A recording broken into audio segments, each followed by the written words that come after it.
So you just said something different. You just said something different there that puts a whole different spin on it. Let me let you finish though. I mean, see, I wasn't with you, but when you said that, okay, go ahead. Are you done, sir? No, I'm done. Yeah, I'm done. But there's across several things. Yes, there are homeless people, but there are a lot of homeless people who aren't interested in your job. They want to stay homeless. Right. That's one. Immigrants are not taking Elon Musk AI jobs. I'm sorry, that's not happening. They're not in that category. Also, Trump said Mexico was going to build a wall. So there shouldn't be a problem with us allocating funds for a wall. He said Mexico going to do that, didn't he? All right. So it's been suggested that immigrants commit a lot of crime. It's proven. You can look at statistics all day long. Natural-born citizens create way more crime than immigrants do. Most of those people are trying to stay under the radar. One big thing, but the egregious problems I have with their immigration ideas is that they want to get rid of dreamers who have been here since they were kids. Now, I agree with what Fitz said about let them alone if they're not committing crime. I think that's what he was saying. And if they're doing what they should. But Project 2025 isn't saying that. Trump is not saying that. Trump's saying those people are out of here. So they're going to drag the parents and the kids out of here. They're going to drag them out of the colleges. They're going to drag them out of high school and send them back to Nicaragua or Mexico or Panama or wherever they came from. And that's not right. Coach, can I want to ask this. Yep. How are they able to get that far? Get in these positions, get in these colleges, get these higher jobs without proper documentation? Because we do not have comprehensive immigration reform, and the parties will not work to compromise and create something a policy that works. And just this year, the Democrats actually caved and gave the Republicans something that a Republican leader came up with the majority of the idea, and they were going to go with it because the American people, including me, are concerned about all this illegal immigration. But they went down to Mar-a-Lago, and Trump killed it. So whose fault is it that we don't have at least some handle on immigration? Activist Blue. Okay, Mr. James. I just thought of just a little interjection. And I'd like it has to do with us. Because when I was telling you about they were on they were on strike in LA, there was a picture in the LA Times, which I remember, I can see it to this day. All those Latinos, blocks long of them marching down the street protesting. Who is in the lead of that? Who is in? Probably Al Sharpton. You're close. Jesse Jackson. My man. You are cutting your own people's throats. It's like, wow. That's unbelievable. You're cutting your own people's throats because you want something for yourself as opposed to wanting something for us. And that's I think they ambulance chasers anyway. They ambulance chasers anyway, to me, as far as I understand. I don't agree with that because these people dedicate their lives to helping black people overcome racism. So while you may not agree with everything that they pursue, they're doing what they think is right to help black people get out of being disenfranchised. And I knew Reverend Jesse Jackson. I used to sing with a group called the Aeolians, and Alma Blackman was that choir leader, and we traveled his Operation Push. And the guy, most leaders are egotistical and alpha males or alpha women, if you will, and they have that personality. But they also, many of them truly have a vision to try to help people. They feel like they're helping people. I respect Reverend Jesse Jackson and Sharpton because, they appear to be self-serving at times, but they're also serving people. Yeah, I guess you got to look at are they making a difference? And I think in some cases they are. I think, do I need to give you some more time to cool off and let Keiana go, Blue? Because I see the steam. All right, go ahead, Keiana. Go ahead. I just wanted to also reiterate where I had said that, send them all back. I do agree with you. Mr. Bowie. But as far as letting them stay if they're doing the right thing, and I apologize, I said your name wrong. But Louis. Bowie. I apologize for kind of being so harsh about it, but I truly do believe that it's just too many people who have been able to just come through the cracks. And even though they have been doing the right thing or staying out the way, it makes it seem like it's okay. We're okay with that by them staying. So I feel like if we were just honestly blunt with it, cut all ties with them, you have to going back to your native land. That would cut out of a lot of situations, in my opinion. And then with sex trafficking, I think that it opens up a lot of different doors for them to easily come in with those family connections, family ties, drugs, guns. There's just so many things that can come into play with that.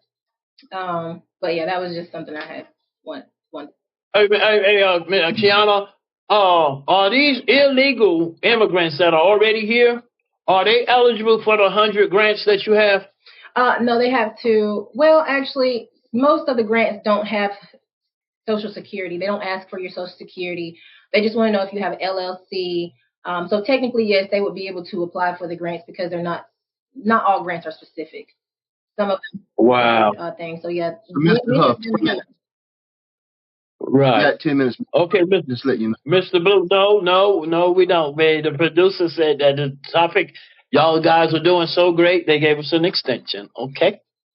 All right, if y'all got the time, we can roll on. Mr. Blue. Now, I shouldn't have said that because Blue long-winded, damn it. Go ahead, Mr. Blue. No, he's substantial. Go ahead, Mr. Blue. What I think a lot of people, because we watch different media outlets, and it depends what you watch, they're like black and white, night and day, completely different. But I have no problem with anyone that has arrived that's illegal, undocumented, not in the system, no retina scan or fingerprints have been taken, being deported, because I'm pro-black. And I know one thing, that where you look at where all the immigrants are being taken to, my hometown of Detroit, Chicago, Baltimore, and they're being put up, they're closing down 4 or 5-star hotels and giving them 3 meals a day, room service. They're giving them $2,150 a month tax-free. Imagine if black folks got a hand up like that. Mm-hmm. How amazing we would be. Mm-hmm. But we're sitting back watching it, and that's why I'm so happy that my family in Chicago, my family in Detroit, they're starting to wake up. We need to I can't counsel you on your finances if I'm filing all these bankruptcies. Mm-hmm. How are we taking care of all those people? And they gave you the test when they sent 2 buses up to Martha's Vineyard. Those illegal immigrants was moved out within 24 hours. Mm-hmm. But when we have allocation for the community, because federal funds for the education system are given because of the need. Now, black kids tend to have lower math scores, lower reading scores, so they get all this money. So when you have someone that comes from Afghanistan or Mexico and they just come into that system, they automatically move to the priority list. Do you know why? Because they don't speak English. So they could be a whiz at math, but because they don't speak English, so black folks, we're sitting there watching them get housed, watching them get $5,000 on EBT, $4,000 EBT cash. We're seeing hotels, they're getting free cell phones, they're getting all these things, and then we're getting nothing, and our ancestors built the dang on country. So I'm all for anybody who arrived in the last 3.5 years that you just came through. If they search you, okay, you have a court date, regardless if it's 10 years down the line, you good. But if you don't have no court date settled or anything like that, you need to go, because remember, they didn't start the big migration until after November 6th of 2020 of 2019 when Biden won the election. Then the caravan started because he said during the debates, America should be open to anybody. Like he Is it caravan now? Is it caravan now? I'm chiming in because there are caravans now. You just have to watch the right media station. WION. There was more caravan during Trump than there is now. But there's kind of a false narrative about how much money is given to immigrants. I'm reading right here. ICE released the standards for temporary short-term housing. New standards outline the requirements for housing non-citizens at temporary stay site for 72 hours or less. Y'all making it sound like they're putting people up in hotels for 3 years or something. No, it's 1 year, and they can apply for a year extension because I have family on the south side of Chicago that there are now protesting right on Michigan downtown Chicago because there are migrants, and what they did in Chicago, one of the best black thriving community centers with a football field, where that's where all the Pop Warner games are played in the south side of Chicago. They wanted the illegal immigrants to have soccer. So they shut down the entire community center of all our young black kids that want to play Pop Warner football just so migrants can play soccer. They're getting PlayStation set up. They're getting all these things set up. And I don't think that's right, especially if it's coming off of my tax dollar. Well, that's definitely right. I definitely think I'm hearing a lot of things said that sound like I can cite.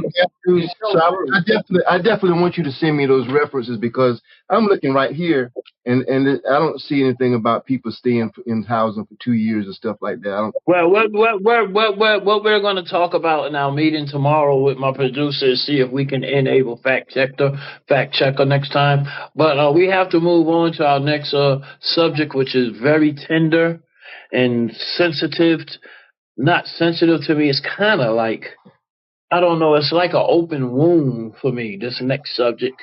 And that is the alphabet community. And you can't say LGBTQ plus no more because every year they add another damn letter. I don't know why they left the F alphabet out. But anyway, and what I'm about to say, I'm not judging. Wait a minute, what's F?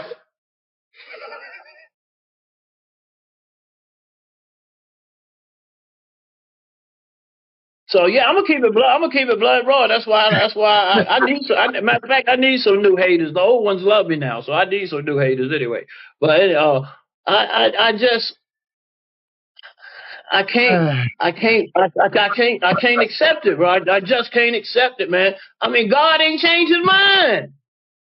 God has not changed his mind, and I don't see how a Christian, which means Christ-like, can condone that, because the Bible says even if you condone it, it's not about you're just like them, you know. So anyway, with that, the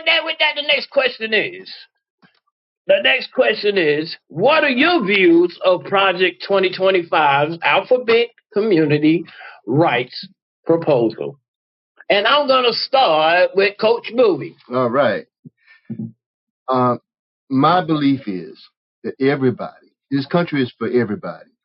All people, regardless of their religious beliefs, their political affiliation, their sexual orientation, whatever. All people have a right to civil rights in this country and to pursue life and liberty as they see fit, as long as they're not committing criminal acts. So, however, I personally, now my religious belief is that God intended that a man and a woman were to be together. That's my personal religious belief. But I cannot enforce my beliefs on other people. I should not hate other people. I have no business calling them F words. I have no business trying to demagogue or denigrate them. So we should treat other people with respect, and because we want to be respected. If I were the type of person that I feel like I can decide the rules about how you live, what if they were in power and were deciding the rules about how I live? You got to put yourself in a position where if the shoe was on the other foot, how would you feel about that? How would you receive that? That's my position on it. Let people live their life, and I live mine. Okay, but I feel that way. I'm not judging. You know how people, when you speak on something, they say you're judging somebody. You know what I'm saying? I'm definitely not judging. Okay, but they say that it don't affect. They say that it don't affect nobody but them. That's not true. My daughter is 2 years old. She's gonna have to do DNA to go out on a date to make sure that the person is really a male. So that is affecting me. My children got to do DNA from now on That's a bogus. to go out on a date. That's a bogus argument, bro. No, that's real. That's real. Mm. I seen one of my, I can't say best friends, but one of my associates went out about 3 weeks ago on a date. Had 3 girls, told me to come on down. I didn't go. But come to find out, he ended up in jail. Not because he did any criminal activity, but he found out that 2 of them girls were males. And he went to their ass. Now, the pictures he sent me, you would have thought they were females. You know, that shit is not, that is not fair to the straight community. You know what I'm saying? And then to go strictly take the covenant, the symbol that God gave us, the rainbow, and use it for homosexuality, pride, that's total disrespect. If you disrespect my God, you disrespecting me. What do you think they feel that symbolizes when they put up a rainbow? Confusion in their definition. They think it represents, not what you think it represents. What they think is pride about who they are. They think that it's okay to be walk in their truth of who they choose to be. And my take on it, definitely, I'm against the alphabet community, the whole meaning of pride. And I stand firm on that. I know it's going to be very controversial. The truth is controversial, and I don't like confusion. I like clarity. It's no way in the world that there is so many ways to identify when it is plain and clear that there are two ways. Why are y'all so concerned about how other people are living their lives? No. Hold on. No, because it's affecting our lives. It's affecting our lives. It's not really them living their lives. It's them It affects a woman's life if a guy is trying to get in her pants and is telling her, I love you, and he doesn't. That doesn't actually go together. That's not a good way to. But it doesn't go together. You don't think it. No, because when you think about it, you've never been dragged by somebody. Genesis 19, never been dragged by somebody where Sodom and Gomorrah, it was completely destroyed because of everything that's going on today. All of the people that's just playing in God's face. When they you and I okay, I'm gonna tell you why I'm so upset about it. We are supposed to hate what our God hates. Okay? He hated so bad that he killed the babies and the animals in Sodom and Gomorrah. He might not hate the people, he hates the action, but he hates the action so bad that he killed the babies and the animals and one person who condoned it. Your problem, because they turned around. Your problem, and people that are Bible thumping, is assuming that your truth is everybody else's truth. Because I believe in the Bible doesn't mean somebody else believes in the Bible. That's exactly what it is. You cannot take your belief and smack it on other people. But they're doing that. That's what they're doing to everyone else. They're not doing that to me. No, but I'm talking about they got it in the church. They got it in the church. They got it in the church. Standing firm on what we know to be the truth, it is causing their demons to manifest. It's causing them to have to actually speak up and make it clear what it is that they're saying that they're proud about. Then they're going to also mock our God. But if it's not affecting us, it's affecting us because they're mocking who we believe and represent. So therefore, if we say why do you care what other people say about you? What he is put in that word. It doesn't mean anything. It doesn't mean anything. Standing firm on the word of God. Your relationship with God should be secure in and of itself. It doesn't depend on what other people think about what you feel about. Yeah, but Buie, if you got a preacher condoning this or being a homosexual preacher, he's not my. No, I'm not saying you. I'm not saying you. Me. I don't have to accept what he believes or what he says.